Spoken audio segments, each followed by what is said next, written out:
Lesson 10.2.3, the chi-square test for homogeneity in two-way tables. In Lesson 10.2.1, you examined how a moviegoer's knowledge about science fiction might be associated with that person's opinion of a newly released science fiction movie. In that lesson, we considered the results of a survey designed to help the movie studio learn whether the movie is more or less popular among certain groups of moviegoers. In this lesson, we imagine that the movie studio wants to find out whether the distribution of moviegoers was similar in different regions of the country. This information might help the movie company to target marketing methods to different regions of the country. Imagine that 1,000 randomly selected individuals were drawn from 4 regions of the country: Northeast, Midwest, South, and West. Assume that the 4 regional samples represent each region's population of all moviegoers for the science fiction film. The table below presents data that was gathered in the survey. So here we have Table 1, the regional survey.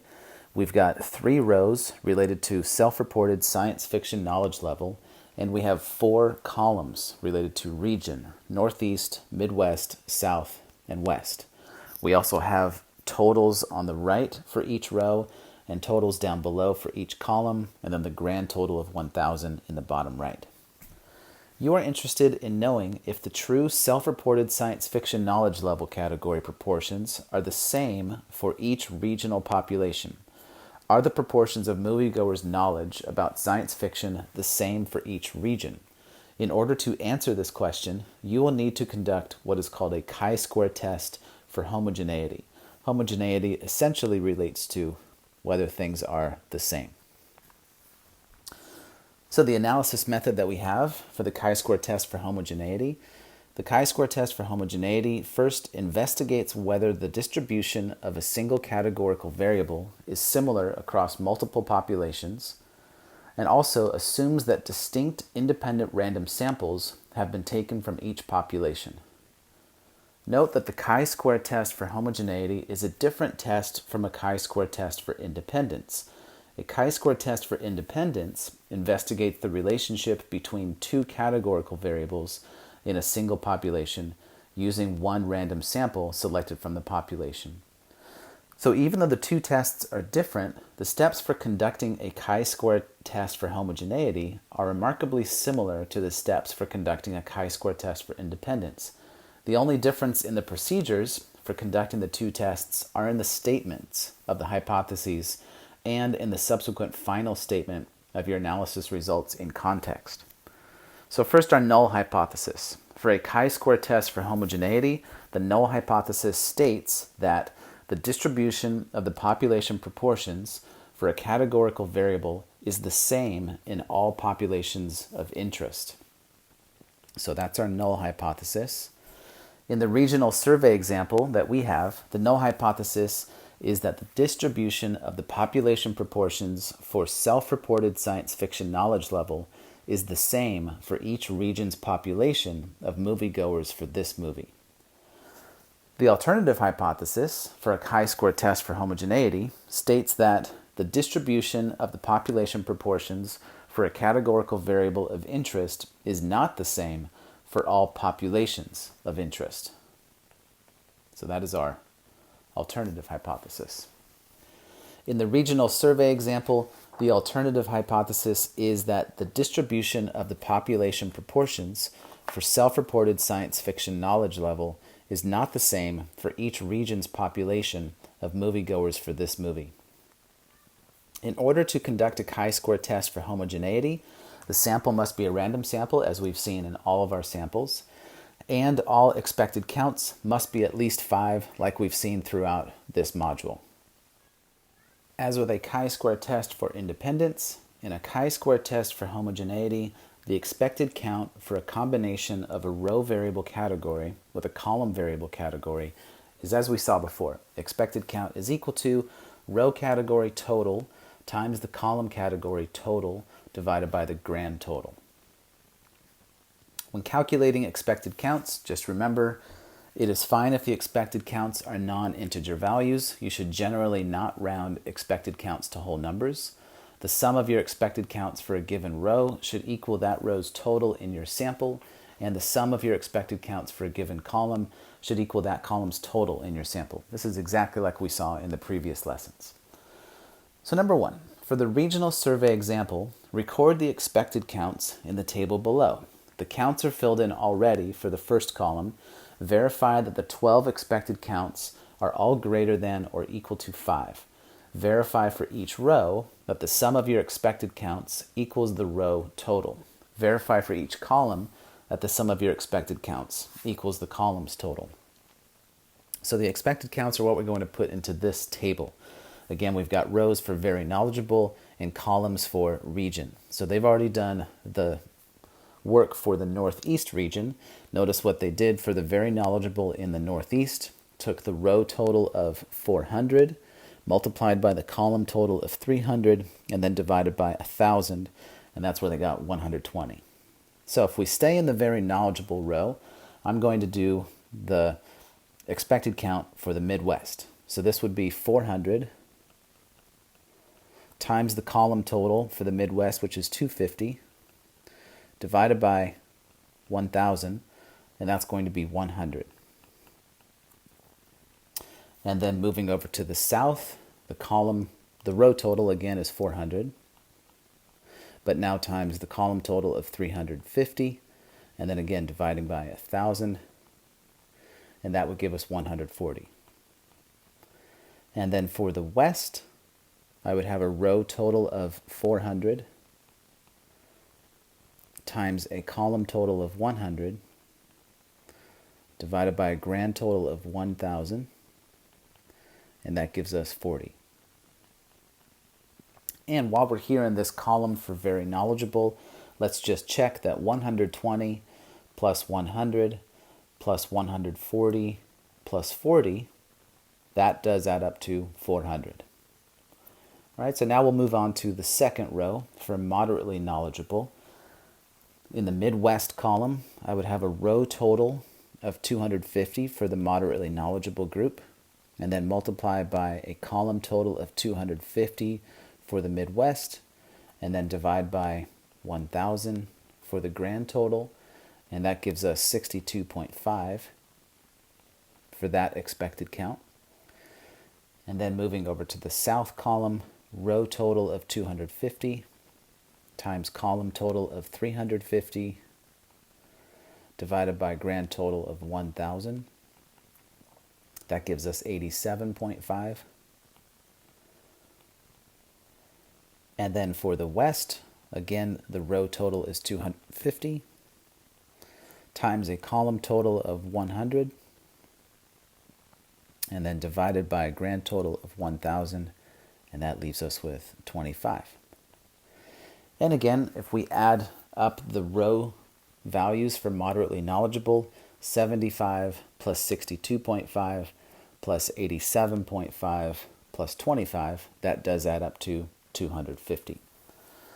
So then finally for the row having little to no knowledge, the row total for that bottom row is 350. The column total that we're in for the Midwest is 250. And then we divide by 1,000. And that's going to leave us with 87.5. And then for the South column, row total 350 times a column total for the South of also 350 divided by 1,000. That leaves us with 122.5. And then finally, for the West, row total of 350 times a column total of 100 divided by grand total of 1,000.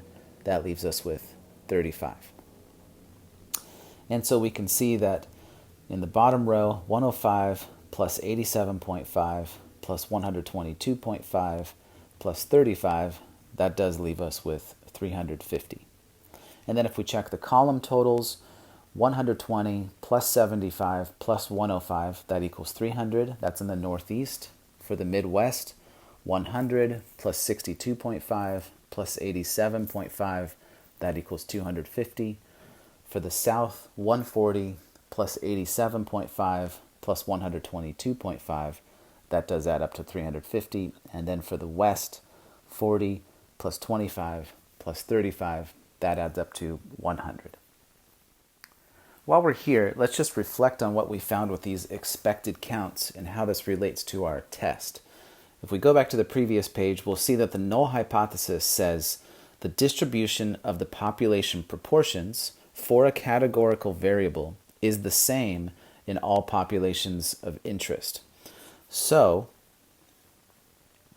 what this is meaning, if we look at the categorical variable knowledge of science fiction, the proportions should be the same for very knowledgeable, moderately knowledgeable, and having little to no knowledge in a population of interest. Which means if we just focus on the Northeast, let's look at some proportions. So if I take the 120 people who are very knowledgeable and live in the Northeast and divide by the 400 very knowledgeable total that we have, 120 divided by 400 leaves us with 0.3. Now let's move on to the moderately knowledgeable level and look at that proportion, 75 divided by 250. So the 75 people that are in the Northeast that are moderately knowledgeable, out of all moderately knowledgeable people, this would be 75 divided by 250. Notice that is also 0.3. And then having little to no knowledge, we have 105 of them living in the Northeast. And we're going to divide that by the total number of having little to no knowledge, 350. 105 divided by 350, and that's also going to give you 0.3. So this is what they mean by the distribution is the same. The distribution of the population proportions for a categorical variable is the same in all populations of interest. This is what they mean. The 0.3 is the same in that one population of the Northeast. If you take a look at the Midwest and do similar calculations, take the number of people that we have in these cells and divide by the row totals. So for the Midwest, for very knowledgeable, that would be 100 divided by 400. That's 0.25. You'll get the same thing for the moderately knowledgeable, 62.5 divided by 250. That's also 0.25. And you'll also get the same thing for 87.5 divided by 350. That's also 0.25. So this is really what we are trying to test, just to see that these proportions as we're looking in these columns are all the same. That's how this is also different from what we saw in the previous section. So now we're not going to be bothering to find all those proportions. That's a whole lot of work. So we are just going to calculate a chi-square test statistic in the same way that we did in the previous lessons, meaning we're going to use the chi-square test and the matrices that we used in the previous section. So number 2, compute the chi-square test statistic for a test for homogeneity based on the regional survey data and the expected counts you calculated for question 1. Use technology or develop and fill in a chi-square calculation table like the ones that you have seen in previous lessons. Calculate your chi-square test statistic to 3 decimal places. So we're going to first take our observed values, and that's going to be matrix A, and then matrix B on our calculator will be the expected values that we just calculated a few minutes ago. And let's also just take a note as to what our matrices will be. Notice that we have 3 rows and 4 columns. So the matrices are 3 by 4. So now let's go over to our calculator and then see how this is going to work out for our chi-square value. All right, so remember to go to the matrices. You need to press the second button and then the button that says X with a -1 and the word matrix is written right above it. So I press that. And I've already entered in my matrices here, but just remember, you need to go over to the right where it says Edit, highlight Matrix A, press Enter, And then the first number for the dimensions should be a 3. And then the second number should be a 4. And then now I'm using my observed values. So if you go back to the first page of this lesson, you'll see that the first number in a cell is for the very knowledgeable row in the northeast column, and that has 105. And then if you move to the right, after pressing enter, the next number is 95. That's Midwest, very knowledgeable. And then the next number to the right is 145. That's South and very knowledgeable.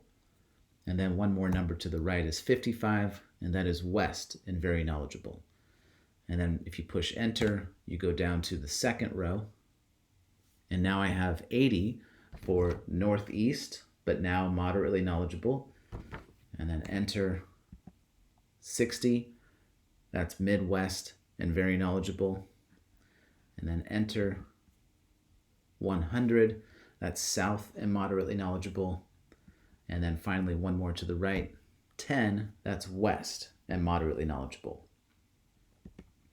And then pushing enter to get down to the bottom row. For the observed values again from our sample, 115. That's for the column northeast and the row having little to no knowledge. To the right, 95, that's Midwest in the row having little to no knowledge. Moving to the right, that's 105 for South and having little to no knowledge. And then one more to the right, and that's 35 for West and having little to no knowledge. And these should look exactly like you see them on the page, just ignoring the total column and the total row. So if you just need some sort of visual comparison, it should look exactly the same as what you see on the first lesson or the first page of this lesson. So now we need to edit matrix B, the expected values. So again, from the screen, you can press second, and then the X with the -1 button that has the word matrix written above it. Again, move to the right where there's the edit menu, and now you need to press down to go to number 2 to change matrix B. And here again, the dimensions should be 3 by 4. And then these numbers again are in the same order that we just did a few minutes ago. So the first row should be 120, then 100, then 140, and then 40. Moving down to the second row should be 75, 62.5, 87.5, and 25. And then the third row should be 105, 87.5, 122.5, and then 35. So now from this screen, we can do our chi-square test. So to get there, remember you're going to press the stat button. So we press the stat button, and then we need to go to tests. So move to the right to tests, and then move down until you see chi-square test. Again, remember chi looks a little bit like an X, and then square is just the little 2, and then we have chi-square test. Observed has to be matrix A. Expected has to be matrix B. Press enter, go down to calculate so that it's highlighted, and then press enter. And here we're going to get our chi-square value. So now we can see that the answer for number 2 in the lesson, the chi-square test statistic value, is as we see here, chi-square equal to 23.243, where we rounded to 3 decimal places. While we're here on this screen, let's take a note that we have the p-value in front of us and then also the degrees of freedom. So if you move over to the next page in the workbook, I'll go back and read over what's written there, but I'm just going to write down for number 3, how many degrees of freedom will this chi-square test for homogeneity have? We can already see from our screen on the calculator that this is 6. And then for number 4, compute or approximate the p-value. Here I'm going to write down p-value is equal to 7.191, but we need to actually read all the way to the right. Notice the e with the negative 4. So I'm going to write down 7.191 e negative 4. And then I'm going to go back to the workbook and we'll read over some of the words that are there and reinterpret our p-value. So you can see for number 2, I've written down our chi-squared value of 23.243. And then moving on to the next page, now let's just discuss what's written here at the top of this page. Computing degrees of freedom and computing or approximating the p-value.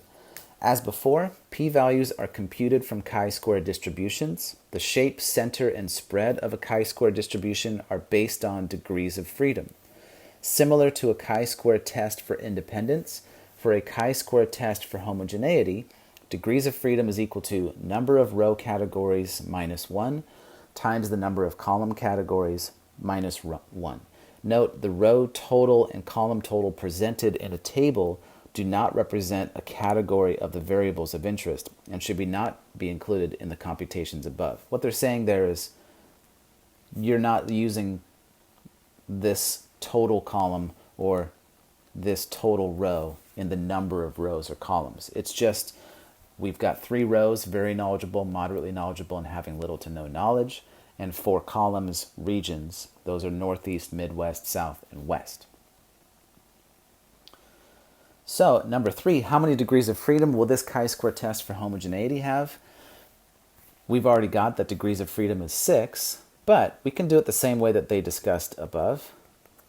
Number of row categories, that was 3, and then minus 1, times the number of column categories, that was 4, minus 1. So this turns into 2 times 3, and that is equal to 6. And then for our p-value, as we saw in our calculator for number 4, we got 7.191 e negative 4. But remember what this means. It means that you're going to take the decimal point that's between the 7 and the 1, and you're going to move it 4 spaces, 2, 3, 4, to the left. And what that means is you've now got 0.0007191. So if you really just want to write this in a simple way, 0.0007 is an acceptable final answer for that. And notice that is a very small p-value. So don't forget to do that. If you think that your p-value is 7.191, you are way off with that. Also, you have to remember that p-values have to be between 0 and 1. It's impossible to get something like a p-value that's just 7.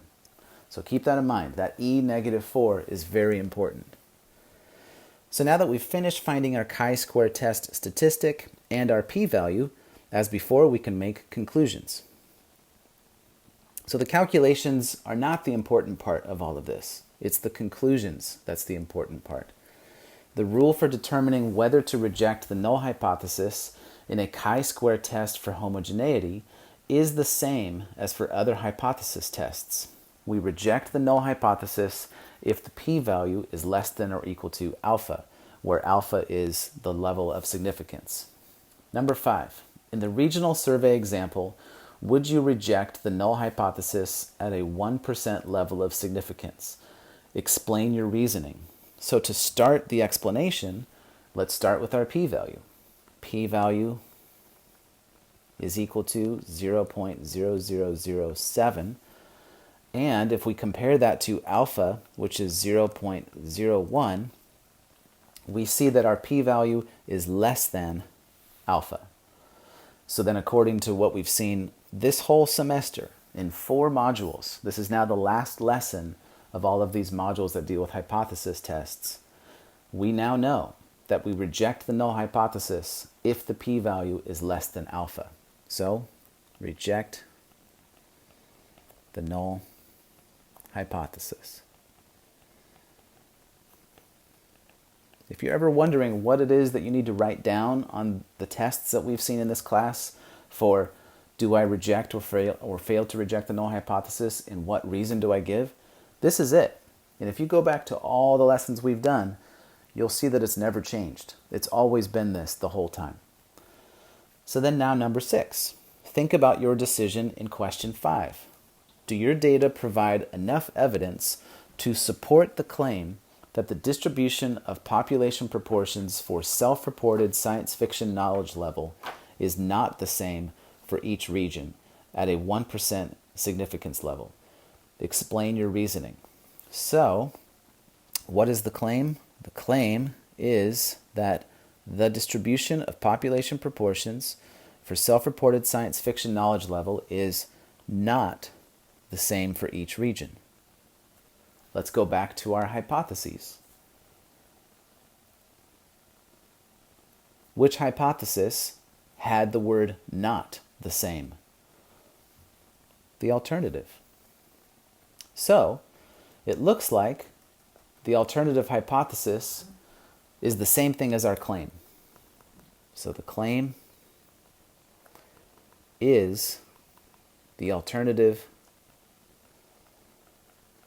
hypothesis. So we haven't made a statement about our alternative hypothesis yet, but I think we can do that now. We rejected the null hypothesis. Whenever we've rejected the null hypothesis, that always tells us the data supports the alternative. Data supports the alternative hypothesis, H sub A. So if the data supports the alternative hypothesis and the claim is the alternative hypothesis, then it looks like we have the data supports the claim. And now we can just use the wording of the claim that we have right in front of us in number 6. So it looks like we do have enough evidence to support the claim. The data supports the claim that the distribution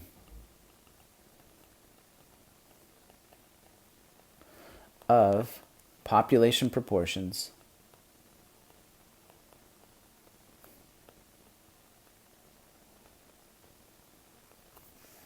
for self-reported science fiction knowledge level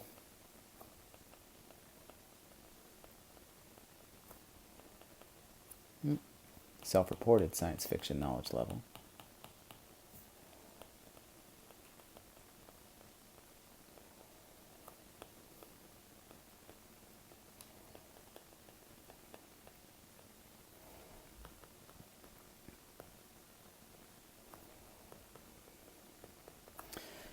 is not the same for each region.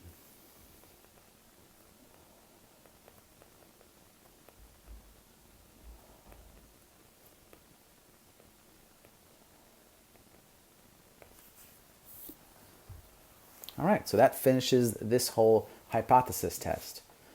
So now if we turn over to the next page, we'll see that we have one more example just to make sure that we truly understand this. Next steps. The movie company conducted a second regional survey. This regional survey yielded data that is different from the first regional survey. Here's the data for regional survey 2. So here's table 2, regional survey number 2. We still have the same rows: self-reported science fiction knowledge level, very knowledgeable, moderately knowledgeable, and having little to no knowledge. And then in the regions, we have Northeast, Midwest, South, and West. So number 7, is there enough evidence to support the claim that the distribution of population proportions for self-reported science fiction knowledge level is not the same for each region? So notice we've got the same claim. The distribution of population proportions for self-reported science fiction knowledge level is not the same. To answer this question, conduct a complete chi-square test for homogeneity by performing the following 5 steps for this case, using the data from table 2. We're going to state the null and alternative hypotheses. We're going to state the conditions and examine if they are met. Notice in this step, this is also where we compute the expected counts. And then number 3, compute the chi-square test statistic. We're going to use our calculator. We're also going to use that to get our p-value for step 4. And then we will decide and conclude, using the same rule we've seen before, reject the null hypothesis if the p-value is less than or equal to alpha, and state our final conclusion in context. we're again going to use a 1% significance level for this case. So first, step 1, we need to state our null and alternative hypotheses. So just like we saw before, the null hypothesis is the distribution of population proportions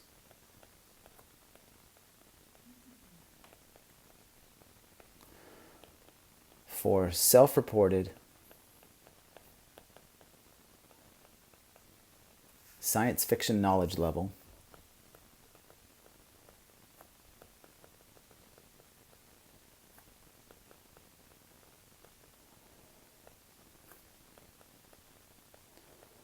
is the same for each region.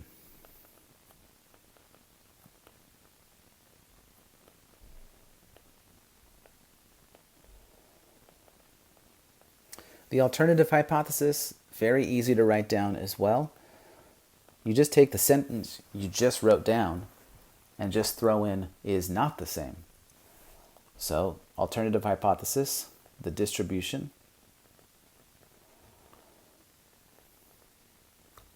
of population proportions for self-reported science fiction knowledge level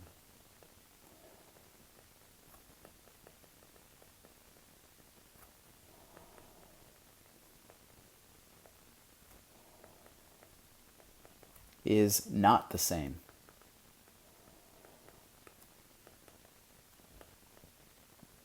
for each region.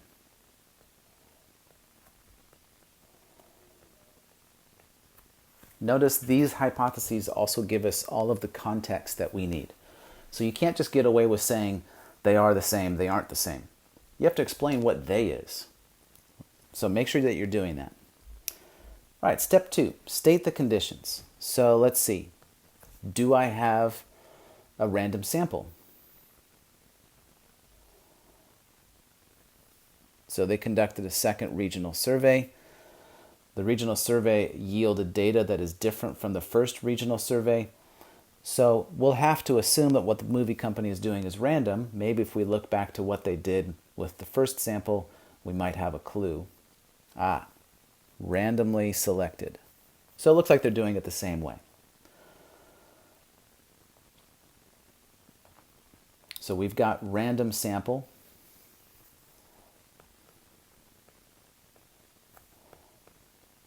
That's good. And now we need to find our expected counts. So we're going to need a little bit of some extra room for this. So I'm going to add a page to my lesson here, just so we can have some room. This is something that you would need to do on your own. So like if you're looking at the take it home for this lesson, you might notice that maybe you don't have some of these tables written out for you. So if you want to think of how to do this, you need rows for very knowledgeable, moderately knowledgeable, and then little to no knowledge. So I'm using abbreviations that I did before. VK for very knowledgeable, MK for moderately knowledgeable, and then NK for no knowledge. And then I need columns that relate to northeast. So north, east, and then another column for Midwest, and then another column for South, and then a final column for West.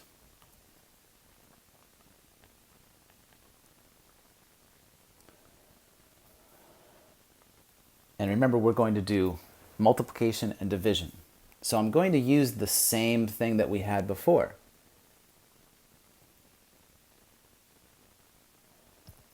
And it's at this point you might go, oh, if it's the same thing as we did before, then can't I just use those numbers? Yep. So let that be a hint. When you're looking at the take it home, if you're looking for expected values, maybe consider that you've already found those before in the lesson. Okay? So I think that proves the point. Same expected values as in the lesson.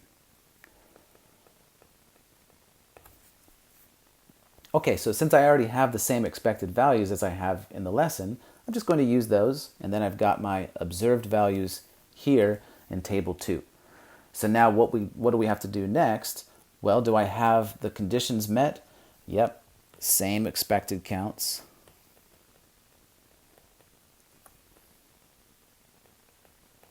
So I need to move on to step 3 and 4, which means use my calculator.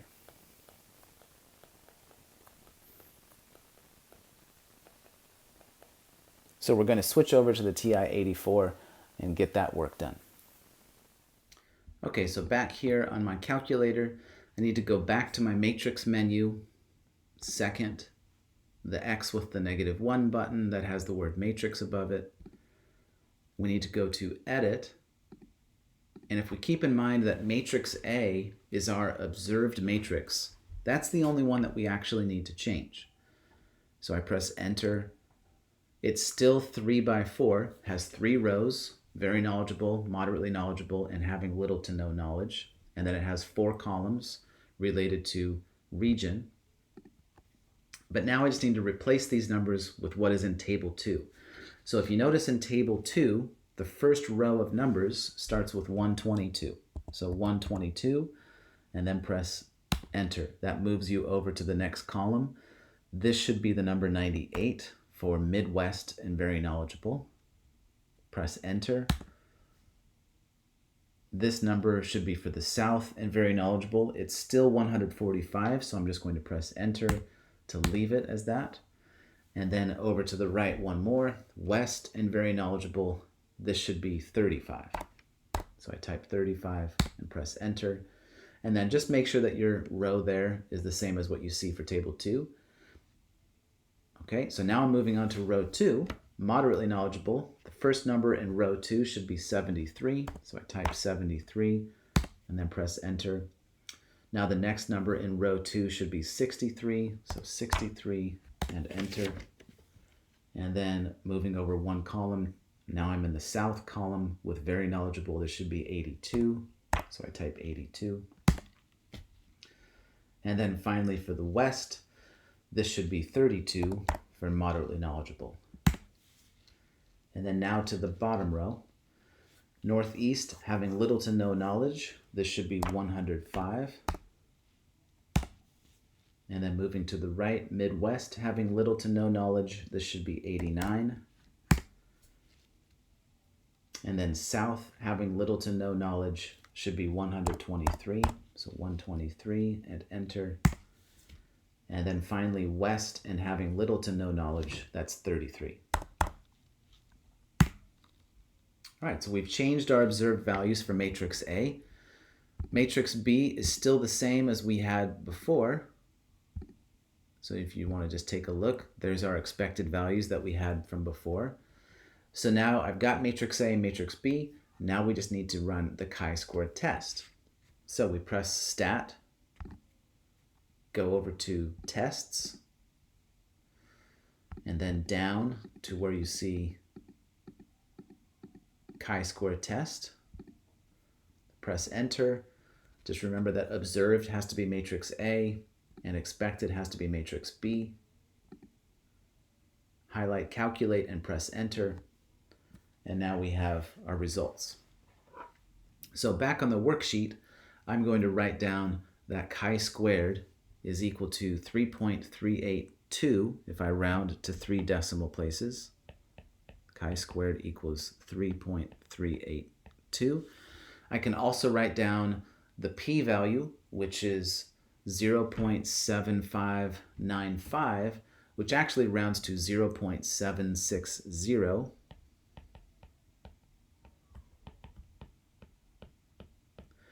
And then the degrees of freedom again is 6. So I've got all that written down on my workbook, and we'll go back there to finish up this example. All right, so you can see here I've recorded chi-squared is 3.382. The p-value is 0.760, and then again the degrees of freedom we said was 6. So now let's make our conclusions.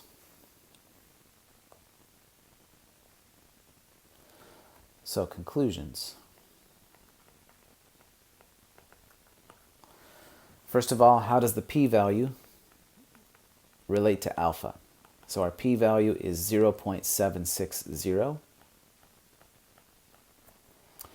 Our alpha value again is 0.01. So this is the opposite of what we saw previously. Our p-value is now greater than alpha. This means we fail to reject the null hypothesis.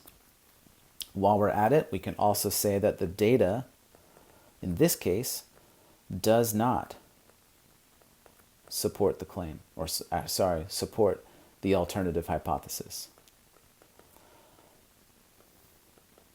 Just going in the order that I did in the previous example.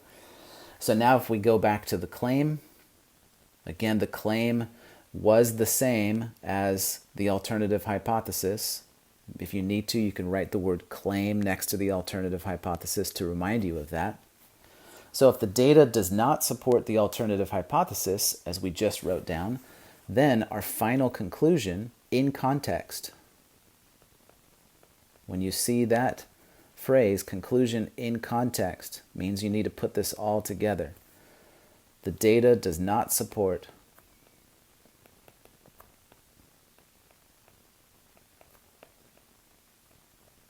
the claim. And now, don't reinvent the wheel of what the claim is. You've got the claim right in front of you in this sentence.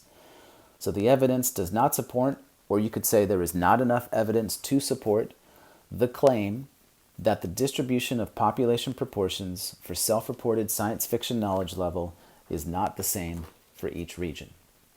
So back on my conclusion, the data does not support the claim that the distribution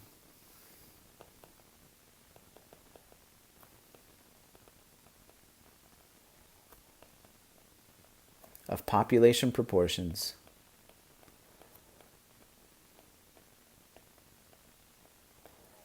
for self-reported science fiction knowledge level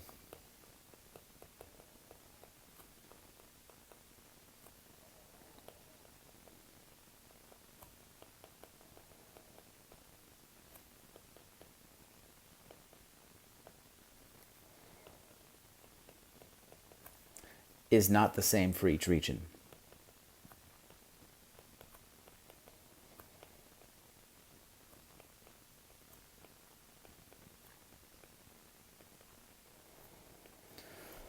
So that finishes this lesson, and that finishes hypothesis tests. So the word for this lesson is hypothesis test.